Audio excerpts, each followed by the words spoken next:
খলিফা থাকবে। তো আমাদের দেশের যে প্রেক্ষাপট অর্থাৎ গণতন্ত্র কুফরিতন্ত্র, এতে কোনো সন্দেহ নেই। গণতন্ত্র হলো হুকমুশ শাব বিশাব লিশাব, যে একটা সম্প্রদায় একটা জাতি তাদের নিজেদের আইন, নিজেদের গড়া মন্তব্যের মাধ্যমে, নিজেদের গড়া যে সকল ল রয়েছে সেই লয়ের মাধ্যমে তারা তাদের ওই প্রজাকে শাসন করবে। এই যে কথাটা, এই কথাটা অনেকে বোঝে না যে এটা কুফরি কথা, অনেকের মাথায় ঢোকে না যে এটা কুফরি কথা। গণতন্ত্র সম্পূর্ণ ইসলামের সাথে সাংঘর্ষিক। ইনিল হুকমু ইল্লা লিল্লাহ, এই পৃথিবীতে বিধান চলবে একমাত্র আল্লাহ তাআলা। আল্লাহ তাআলা বলতেছেন পৃথিবীতে একমাত্র আইন চলবে আল্লাহ তাআলার। কোরআন হাদিসের দেওয়া যে আইন রয়েছে সেই আইন বাস্তবায়ন হবে, প্রজাদের উপর প্রযোজ্য হবে। কিন্তু গণতন্ত্রের কথা হলো এটা সম্পূর্ণ বিপরীত।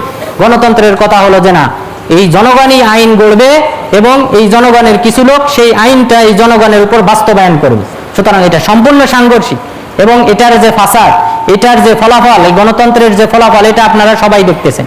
এই গণতন্ত্রের মাধ্যমে আইন করার কারণে যার মানুষের বিবেক বিভিন্ন ধরনের, সুতরাং এই বিবেক বিভিন্ন হওয়ার কারণে বিভিন্ন দেশে গণতান্ত্রিক আইন বিভিন্ন ধরনের হওয়ায় এখন সমাজে কি হয়, সমাজের একটা অন্যায় অশ্লীল কাজ কি বন্ধ হয়?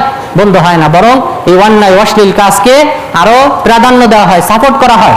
যেই দলের যত সাপোর্ট থাকবে অন্যায় অশ্লীল কাজের সাপোর্টাররা বেশি, সুতরাং সেই দেশে ওই অন্যায় অশ্লীল কাজকেই আইন মনে করা হয়। আর ইসলাম বলেছে যে না, আল্লাহ এবং আল্লাহ রাসূল যে আইন দিয়েছেন সেই আইনের মাধ্যমেই রাষ্ট্র চলবে। এটাই হলো প্রধান পার্থক্য গণতন্ত্র এবং ইসলামী তন্ত্রের মধ্যে। কোরআন এবং হাদিসের মাঝে গণতন্ত্রের মূল পার্থক্য হলো এটা। অনেকেই বলে ভোট নেওয়া, ভোটের সাথে এখানে কোনো সম্পর্ক না। আপনি একজনের পরামর্শ নিলেন, কাকে নির্বাচন করবেন, সেটা তো বড় বিষয় না। বড় বিষয় আপনি যাকে নির্বাচন করে আনবেন ক্ষমতায়, সে এসে কি করবে? সে ওই ডক্টর কামালের হাতের লেখা যে গণতন্ত্রের যে সংবিধান রয়েছে সেই সংবিধানের মাধ্যমে রাষ্ট্র চালাবে। সে তার ওই কোরআন হাদিসের আইন দিয়ে রাষ্ট্র চালাবে না।